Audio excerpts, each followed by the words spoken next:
अगर आप भी वीरेनाश से मुक्त होना चाहते हैं, अगर आप भी उस कमजोरी से परेशान हैं जो धीरे धीरे आपकी ऊर्जा को खत्म कर रही है, अगर आप भी बार बार गिर जाने से थक चुके हैं और अब ब्रह्मचर्य का पालन करना चाहते हैं, तो यह संदेश सिर्फ सुनने के लिए नहीं है, यह आपके जीवन को बदलने के लिए है। यह कहानी किसी कल्पना की नहीं है, यह कहानी हर उस युवा की है जो अंदर से टूट चुका है लेकिन बाहर से मुस्कुराता है। यह कहानी है आदित्य की। आदित्य एक सामान्य लड़का था, न ज्यादा अमीर न ज्यादा गरीब, पढ़ा लिखा, समझदार, लेकिन अंदर से कमजोर। सुबह आंख खुलती थी लेकिन उठने की शक्ति नहीं होती थी। शरीर भारी रहता था, मन बोझिल रहता था, हर समय आलस, हर समय थकान। उसे लगता था कि वह बिना वजह थक जाता है, बिना काम किए भी थक जाता है। धीरे धीरे उसकी याददाश्त कमजोर होने लगी, छोटी छोटी बातें भूलने लगा, आत्मविश्वास खत्म होने लगा, लोगों से आंख मिलाकर बात नहीं कर पाता था। वह समझ नहीं पा रहा था कि यह सब क्यों हो रहा है। डॉक्टर के पास गया, जांच करवाई, रिपोर्ट ठीक थी, लेकिन अंदर कुछ टूट चुका था। रात का समय, अकेलापन और मोबाइल, यहीं से पतन शुरू हुआ था। शुरुआत में उसे लगा कि इसमें कोई बुराई नहीं है, लेकिन धीरे धीरे यह आदत बन गई और आदत कब बीमारी बन जाती है यह पता ही नहीं चलता। वीरे का बार बार पतन उसकी जीवन शक्ति को खींच रहा था, उसका तेज खत्म हो रहा था, उसकी इच्छा शक्ति खत्म हो रही थी, उसकी आत्मा कमजोर हो रही थी। एक दिन बहुत निराश होकर वह एक पुराने मंदिर गया। वहां एक संत बैठे थे, शांत, तेजस्वी, आंखों में गहराई। आदित्य ने अपनी समस्या बताई।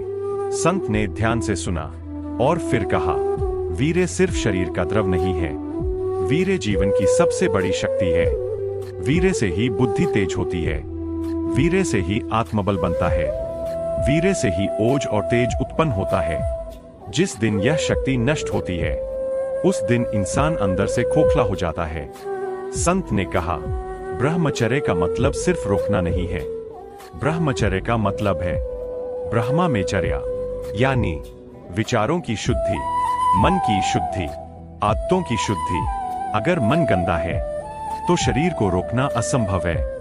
इसलिए पहला नियम है विचारों को बदलना, और विचार बदलने का सबसे सरल तरीका है नाम जप।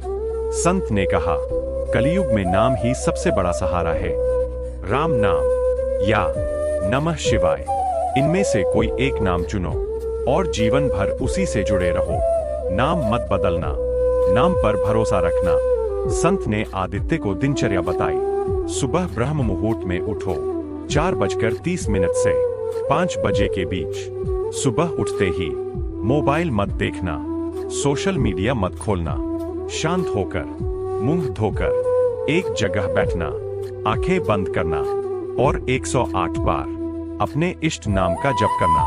अगर मन भटके तो नाम पर वापस लाना। नाम मन को बांध देता है और बंधा हुआ मन गलत दिशा में नहीं जाता। फिर संत ने वीरे दोष रोकने के व्यावहारिक उपाय बताए। अकेले मत रहो, खाली मत बैठो, खाली दिमाग शैतान का घर होता है। रात को मोबाइल दूर रखो, बिस्तर पर फोन लेकर मत जाओ, गंदा कंटेंट तुरंत बंद करो। जो आंख देखेगी वही मन सोचेगा और वही शरीर करेगा। सुबह ठंडे पानी से स्नान करो, यह शरीर की उत्तेजना को शांत करता है और मन को स्थिर करता है। भोजन हल्का रखो, सात्विक भोजन करो, ज्यादा मसाले, ज्यादा तला भुना, ज्यादा उत्तेजक भोजन इनसे बचो। प्याज और लहसुन सीमित करो। नशे से पूरी तरह दूर रहो। रात 10 बजे तक सो जाओ। देर रात जागना पतन की सबसे बड़ी वजह है। व्यायाम करो, दौड़ लगाओ, पसीना बहाओ। शरीर थकेगा तो मन शांत रहेगा। आदित्य ने पूछा, अगर फिर गिर गए तो क्या करें? संत मुस्कुराए और बोले, भगवान गिरने वालों से नाराज नहीं होते, भगवान हार मानने वालों से नाराज होते हैं। अगर गलती हो जाए तो खुद को गाली मत दो, खुद से नफरत मत करो। भगवान का नाम लो, स्नान करो और फिर से संकल्प लो। संयम धीरे धीरे आता है, लेकिन आता जरूर है। संत ने कहा, जब तुम अपने वीरे की रक्षा करते हो तब भगवान तुम्हारी रक्षा करते हैं। नाम जप, संयम, अनुशासन और सेवा, यही 4 स्तंभ है सफल ब्रह्मचर्य के। आदित्य ने यह सब अपनाया। शुरुआत में कठिन था, मन बार बार भटकता था, लेकिन वह हार नहीं माना। 1 महीना बीता, फिर दूसरा महीना, फिर तीसरा महीना। धीरे धीरे परिवर्तन दिखने लगा। सुबह उठना आसान हो गया, मन शांत रहने लगा, आंखों में चमक आ गई, चेहरे पर तेज आ गया, याददाश्त तेज हो गई, आत्मविश्वास लौट आया। वह अब खुद को कमजोर नहीं समझता था। उसे समझ आ गया था कि ब्रह्मचर्य कोई बोझ नहीं है, ब्रह्मचर्य सबसे बड़ा वरदान है। अंत में आपसे भी यही कहना है, अगर आप भी बदलना चाहते हैं, अगर आप भी सच्ची शक्ति पाना चाहते हैं, तो आज से शुरुआत कीजिए। नाम जप कीजिए, जल्दी उठिए, मोबाइल पर नियंत्रण रखिए, अपने जीवन की ऊर्जा बचाइए, क्योंकि जो अपने भीतर की शक्ति को बचा लेता है वही जीवन में ऊंचाई तक पहुंचता है।